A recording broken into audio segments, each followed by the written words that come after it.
Bismillahirrahmanirrahim. Assalamualaikum warahmatullahi wabarakatuh. Kumpulan kami akan membentangkan tentang tata cara penggeledahan menurut Kanun Prosedur Jenayah Malaysia dan juga enakmen tata cara jenayah syariah. Baik, untuk pengenalan kepada tajuk kami, Kanun Prosedur Jenayah dan juga enakmen tata cara jenayah syariah sangat signifikan dalam sistem perundangan Malaysia kerana ia menetapkan prosedur yang perlu diikuti oleh semua pihak yang terlibat dan bertanggungjawab dalam mengendalikan kes jenayah dari awal hingga akhir. Jadi enactment ini dan juga kanun ini memastikan keadilan ditegakkan, hak-hak tertuduh ataupun OKT dilindungi dan proses perbicaraan berjalan lancar dan teratur. Jadi dalam tata cara penggeledahan khususnya, integriti perlu dijamin dengan mematuhi kanun prosedur jenayah dan juga enactment tata cara jenayah syariah. Seterusnya, kita beralih kepada analisis konsep tata cara berkaitan penggeledahan secara perbandingan. Umumnya, penggeledahan ini merupakan salah satu tata cara yang terkandung dalam setiap peruntukan yang dikuatkuasakan oleh Undang-Undang Jenayah di Malaysia. Undang-undang ini tidak kira ianya melibatkan jenayah sivil maupun jenayah syariah. Penggeledahan jika melibatkan jenayah sivil, pihak yang melakukan penggeledahan kebiasaannya adalah pihak polis. Manakala bagi kesalahan jenayah syariah pula, kebiasaannya akan dilakukan oleh pegawai penguatkuasa agama ataupun pihak polis sendiri. Di Malaysia secara amnya, prosedur standard berkaitan undang-undang kanun prosedur jenayah sivil adalah lebih terperinci dan ruang perbahasannya adalah lebih luas berbanding enactment tata cara jenayah syariah. Penggeledahan menurut peruntukan kanun prosedur jenayah dan enactment tata cara jenayah syariah terbahagi kepada dua jenis penggeledahan. Yang pertama, penggeledahan diri. Yang kedua, penggeledahan premis. Namun begitu, peruntukan dalam kanun prosedur jenayah maupun enactment tata cara jenayah syariah tidak memperincikan secara jelas berkaitan konsep penggeledahan diri maupun penggeledahan premis. Oleh hal yang demikian, terdapat beberapa peruntukan utama yang berkaitan dengan penggeledahan diri dan penggeledahan premis yang boleh dijadikan sebagai konsep penggeledahan secara perbandingan maupun persamaan. Penggeledahan yang pertama adalah berkaitan dengan penggeledahan diri. Hal yang berkaitan adalah seperti pemeriksaan orang-orang yang ditangkap. Peruntukan ini telah dinyatakan secara jelas dalam Kanun Prosedur Jenayah, iaitu Seksyen 20, dan Enactment Tata Cara Jenayah Syariah, iaitu Seksyen 15. Namun demikian, Kanun Prosedur Jenayah mempunyai prosedur pemeriksaan orang yang lebih terperinci. Misalnya, Seksyen 20A, iaitu prosedur pemeriksaan orang. Prosedur pemeriksaan orang ini saya dapati dalam jadual keempat Kanun Prosedur Jenayah. Iaitu yang pertama, adanya pemeriksaan tepuk, iaitu pemeriksaan terhadap pakaian luaran seseorang yang ditangkap. Yang kedua, adanya pemeriksaan tanggal, iaitu pemeriksaan yang memulakan orang yang ditangkap menanggalkan sebahagian pakaiannya ataupun menanggalkan kesemua pakaiannya. Yang ketiga, adanya pemeriksaan dalaman, iaitu pemeriksaan secara fizikal berkaitan dengan lubang badan orang yang ditangkap selain daripada mulut, hidung, telinga, dan yang terakhir adanya pemeriksaan intrusif, iaitu pemeriksaan terhadap orang yang ditangkap bagi menentukan kewujudan objek, bukti, senjata ataupun kontraban dalam badan ataupun lubang badan orang yang ditangkap itu sendiri, serta termasuk pengeluaran barang-barang tersebut. Selanjutnya adalah penggeledahan premis. Penggeledahan premis ini merupakan antara jenis penggeledahan lain selain daripada penggeledahan diri. Oleh itu, terdapat beberapa keadaan yang menyebabkan berlakunya penggeledahan premis. Antaranya yang pertama, penggeledahan dengan saman, itu Seksyen 51 Kanun Prosedur Jenayah dan Seksyen 42 bagi Enactment Tata Cara Jenayah Syariah. Keadaan yang kedua yang memungkinkan penggeledahan premis ini adalah penggeledahan bagi premis yang dijadikan tempat kurungan dengan salah, iaitu Seksyen 58 Kanun Prosedur Jenayah dan Seksyen 48 bagi Enactment Tata Cara Jenayah Syariah. Bukan itu sahaja, terdapat beberapa keadaan lain yang memungkinkan berlakunya penggeledahan premis ini. Antaranya adalah seperti penggeledahan premis dengan waran, ataupun tanpa waran ataupun penggeledahan secara langsung yang bergantung kepada situasi kes berdasarkan peruntukan-peruntukan yang telah ditetapkan dalam Kanun Prosedur Jenayah maupun Enakmen Tata Cara Jenayah Syariah. Allahu a'lam. Assalamualaikum warahmatullahi wabarakatuh. Seterusnya saya akan meneruskan berkaitan dengan analisis peruntukan undang-undang dan dalil syarak berkaitan penggeledahan. Pertamanya, undang-undang sivil, iaitu di dalam Kanun Tata Cara Jenayah Akta 593. Peruntukan berkaitan penggeledahan dapat dilihat dalam bab 6 Kanun Tata Cara Jenayah. Seksyen 54 hingga 57 KPJ memberikan kuasa kepada mahkamah untuk mengeluarkan waran geledah jika dipercayai barang bukti berkaitan kesalahan sesuatu jenayah berada di sesuatu tempat itu. Seksyen 58 hingga 63 pula memberi kuasa khas kepada pegawai polis untuk mencari orang yang dikurung, carian mata wang palsu dan penggeledahan tanpa waran dalam keadaan yang mendesak. Seksyen 64 hingga 65 pula meletakkan kewajipan kepada pegawai polis untuk menyediakan senarai rampasan dan penghuni premis berhak hadir semasa penggeledahan berlaku dan menerima salinan barangan-barangan yang telah dirampas tersebut.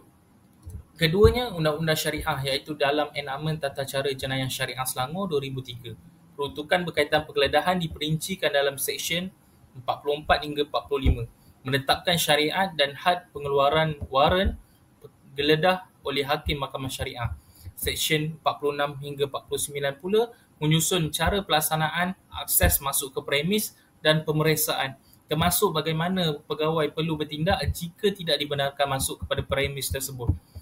Seksyen 50 hingga 53 pula mengatur aspek penahanan minimum, pemeriksaan jasmani mengikut jantina, senarai rampasan dan pengesahan identiti. Justru itu perbezaan ketara dapat dilihat antara Undang-Undang Sivil dan Undang-Undang Syariah. Undang-Undang Sivil hanya menekankan aspek kuasa dan prosedur teknikal. Misalnya, polis boleh terus memasuki premis jika adanya waran dan tanpa perlu beri salam atau meminta izin penghuni. Dan tiada penekanan kepada nilai adab ataupun etika Islam kerana Undang-Undang Sivil ini berpaksikan pada sistem sekular, manakala Undang-Undang Syariah pula menekankan penguatkuasaan yang beradab. Pegawai mesti memberi salam, menyatakan niat dan menghormati ruang privasi penghuni. Bahkan kebanyakan fuqaha begitu bertegas dalam memastikan izinan diperolehi terlebih dahulu sebelum penggeledahan dilakukan. Dan tindakan keras seperti pecah masuk hanya dibenarkan selepas keengganan jelas dan sah daripada pihak penghuni. Ini menunjukkan bahawa syariah menggabungkan antara keadilan undang-undang dan kehalusan adab Islam. Kehalusan adab yang terkandung dalam Islam. Dan yang terakhir adalah dalil syarak. Secara asasnya, Islam tidak mengharuskan pelaksanaan tata cara jenayah, tata cara penggeledahan. Disebabkan tata cara ini melibatkan pendedahan rahsia seseorang, pencabulan hak kebebasan dan sebagainya yang memudaratkan. Sebagaimana di dalam firman Allah di dalam surah Al-Baqarah ayat 190 yang bermaksud, dan janganlah kamu menceroboh, sesungguhnya Allah tidak suka orang yang menceroboh. Begitu juga dalam surah Al-Hujurat ayat 12 yang bermaksud, dan janganlah kamu mengintip-ngintip ataupun mencari kesalahan orang lain dan keaiban orang. Dan ayat-ayat ini melarang perbuatan mengintip dan mencari kesalahan orang lain tanpa sebab yang sah. Walau bagaimanapun, bukanlah larangan yang mutlak. Dalam konteks siasatan yang berasaskan kepada keperluan keadilan, penggeledahan dibenarkan dengan syarat-syarat tertentu yang sangat ketat. Misalnya, tidak boleh dilakukan secara zalim ataupun tanpa adab. Ia perlu melalui saluran yang sah, terutamanya jika seseorang yang hendak digeledah itu mencurigakan dan diperkukuhkan lagi dengan sesuatu tuduhan bersamanya bukti-bukti dan qarinah yang mencukupi. Dan secara keseluruhannya, penggeledahan adalah alat penguatkuasaan undang-undang yang sah, baik sama ada di sisi undang-undang sivil maupun undang-undang syariah. Manakala dalam kerangka maqasid syariah, penggeledahan hanya wajar apabila dilakukan secara adil, berakhlak dan bertujuan semata-mata untuk mencegah mudarat yang nyata. Kemudian kita lihat pula kepada analisis isu-isu berkaitan tata cara penggeledahan, di mana isu-isu ini dapat dikupas secara lebih jelas dengan merujuk kepada peruntukan dalam Kanun Prosedur Jenayah. Pertama, di bawah Seksyen 62 KPJ, iaitu tentang geledah tanpa waran, menimbulkan persoalan bahawa bolehkah polis masuk rumah tanpa mengemukakan waran. Maka polis dibenarkan menggeledah tanpa waran dalam keadaan tertentu, terutamanya apabila mendapatkan waran dan akan melambatkan tindakan dan kemudian membolehkan barang bukti itu disembunyikan. Contohnya dapat dilihat dalam kes Hasni Abbas lawan Ketua Polis Negara, di mana mahkamah membenarkan penggeledahan tanpa waran atas sebab-sebab tersebut. Namun penggeledahan tanpa waran mesti dilakukan oleh pegawai berpangkat inspektor ke atas, yang mana jika tidak, tindakan itu boleh dianggap sebagai menceroboh dan pihak polis boleh didakwa. Kedua, berkaitan Seksyen 64 KPJ, iaitu tentang senarai barang dirampas, yang menimbulkan adakah kegagalan pihak polis untuk menyediakan senarai rampasan menjadikan bukti diperoleh tidak sah ataupun tidak boleh diterima. Maka polis diwajibkan menyediakan senarai barang rampasan selepas penggeledahan dilakukan. Walaupun kegagalan menyediakan senarai ini tidak secara automatik membatalkan bukti, namun ia menimbulkan keraguan terhadap niat baik polis dan memberi ruang kepada mahkamah untuk meneliti kesahihan bukti dengan lebih teliti. Ini jelas dalam kes Sansuha lawan pendakwa raya, di mana mahkamah menegaskan pentingnya ketelusan dalam proses rampasan.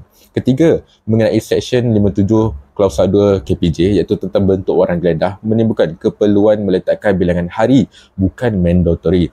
Seksyen ini menghendaki waran penggeledahan menyatakan tempoh sah laku waran tersebut. Namun dalam kes Lam Chiak, mahkamah memutuskan bahawa tempoh ini adalah bersifat direktori bukannya mandatory. Ini bermakna walaupun tempoh tidak dinyatakan atau waran sudah melepasi tempoh tertentu, penggeledahan masih boleh dianggap sebagai sah jika ia adalah munasabah berdasarkan kepada fakta kes. Assalamualaikum warahmatullahi wabarakatuh. Bismillahirrahmanirrahim. Baiklah, seterusnya saya akan pergi kepada yang kelima, iaitu analisis kes-kes berkaitan tata cara penggeledahan. Jadi di sini saya sertakan dua contoh kes, iaitu yang pertamanya kes di bawah Kanun Prosedur Jenayah ataupun Criminal Procedure Code, iaitu pendakwa raya versus Zainal Abidin bin Abdul Kadir pada tahun 1993, Malayan Law Journal yang ke-52. Jadi kes ini melibatkan persoalan mengenai kesahan penggeledahan dan rampasan barang bukti. Mahkamah menekankan bahawa penggeledahan mestilah mematuhi syarat-syarat di bawah Seksyen 62 dan 64 Kanun Prosedur Jenayah, dan waran geledah hendaklah jelas dan juga spesifik. Jadi isu utama dalam kes ini ialah sama ada tindakan pihak polis menggeledah dan juga merampas barang bukti adalah sah di sisi undang-undang, khususnya mengikut peruntukan tadi, iaitu Seksyen 62 dan 64 Kanun Prosedur Jenayah. Jadi dalam kes ini tertuduh mencabar kesahan tindakan polis yang telah melakukan penggeledahan ke atas premis tanpa mematuhi peruntukan undang-undang yang berkaitan, termasuklah ketepatan waran geledah dan proses pelaksanaannya. Jadi mahkamah menegaskan beberapa prinsip penting, iaitu yang pertamanya, penggeledahan dan juga rampasan mesti dibuat mengikut Seksyen 62 dan juga 64 Criminal Procedure Code, iaitu Seksyen 62 menyatakan bahawa penggeledahan mestilah berdasarkan waran yang sah, kecuali dalam situasi tertentu yang membenarkan penggeledahan tanpa waran. Dan kemudian Seksyen 64 menghendaki senarai barangan yang dirampas disediakan dan disahkan oleh saksi yang hadir semasa geledah. Kemudian yang keduanya, mahkamah menegaskan waran geledah hendaklah jelas dan juga spesifik iaitu tidak boleh bersifat umum ataupun terlalu luas, dan ianya mesti menyatakan dengan jelas lokasi yang digeledah dan juga jenis barang yang dicari. Akhir sekali, yang ketiga, mahkamah juga menegaskan kegagalan mematuhi prosedur boleh menyebabkan keterangan yang diperoleh menjadi tidak boleh diterima. Sekiranya geledah dilakukan secara tidak sah, bukti yang diperoleh itu berkemungkinan ditolak oleh mahkamah atas dasar ketidaksahan prosedur itu. Jadi dalam kes ini, keputusan mahkamah menyatakan bahawa tindakan polis adalah tidak sah kerana tidak mematuhi sepenuhnya kehendak Criminal Procedure Code ataupun kanun prosedur jenayah itu tersebut. Kerana barang bukti yang diperoleh melalui kaedah tersebut tidak boleh digunakan di mahkamah. Jadi ini adalah kes yang pertama. Seterusnya kita tengok pula kes yang kedua, iaitu kes di bawah enakmen tata cara jenayah syariah. Pendakwa syar'i versus Azman bin Ali pada tahun 2000, Syariah Law Report. Jadi Mahkamah Syariah Negeri Selangor menekankan bahawa penggeledahan hendaklah dibuat menurut peruntukan enakmen tata cara jenayah syariah negeri, terutamanya Seksyen 65 sehinggalah Seksyen 68 enakmen tata cara jenayah syariah, contohnya seperti Negeri Selangor. Jadi sebarang ketidakpatuhan kepada prosedur menjadikan bahan bukti tidak sah. Jadi isu utama dalam kes ini kita tengok adakah penggeledahan dan rampasan barang bukti yang dilakukan oleh penguatkuasa agama adalah selaras dengan enakmen tata cara jenayah syariah negeri Selangor, dan sekiranya tidak, adakah ianya menjejaskan kebolehterimaan bahan bukti. Kes ini melibatkan satu operasi penguatkuasaan oleh pegawai penguatkuasa agama negeri Selangor yang telah membuat penggeledahan ke atas premis tanpa mematuhi sepenuhnya peruntukan undang-undang syariah berhubung dengan tata cara penggeledahan. Jadi peruntukan undang-undang dalam kes ini, mahkamah merujuk secara khusus pada Seksyen 65 sehinggalah Seksyen 68 enakmen tata cara jenayah syariah negeri Selangor pada tahun 2003. Jadi tengok Seksyen 65 menghendaki penggeledahan dibuat hanya dengan waran geledah yang sah yang dikeluarkan oleh hakim syar'i. Seksyen 66 memperincikan cara penggeledahan dilaksanakan termasuk kehadiran saksi dan perlindungan terhadap penghuni premis, dan Seksyen 67 menghendaki senarai barang yang dirampas disediakan dan disahkan.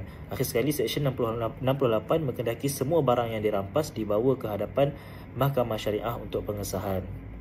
Jadi keputusan mahkamah dalam kes ini, mahkamah memutuskan bahawa penggeledahan yang dibuat dalam kes ini tidak sah kerana tidak mengikuti prosedur Seksyen 65 hingga 68 tadi, enakmen tata cara jenayah syariah. Oleh kerana bahan bukti yang diperoleh itu adalah tidak boleh diterima di mahkamah. Baik, sebagai kesimpulan kepada pembentangan kami, tata cara penggeledahan yang sah dan beretika adalah tonggak kepada keadilan, ketelusan dan perlindungan hak asasi manusia.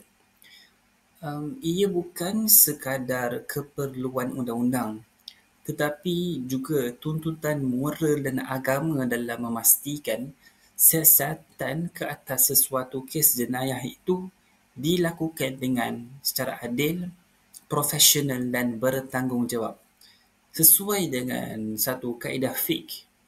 Tasarruful imam ala al-ra'iyah manut bil maslahah, yang membawa maksud pemerintah dan penguatkuasa bertanggungjawab dalam maslahah rakyat, termasuk menegakkan dan melaksanakan keadilan. Jadi itu sahaja daripada kumpulan kami. Terima kasih. Assalamualaikum warahmatullahi wabarakatuh.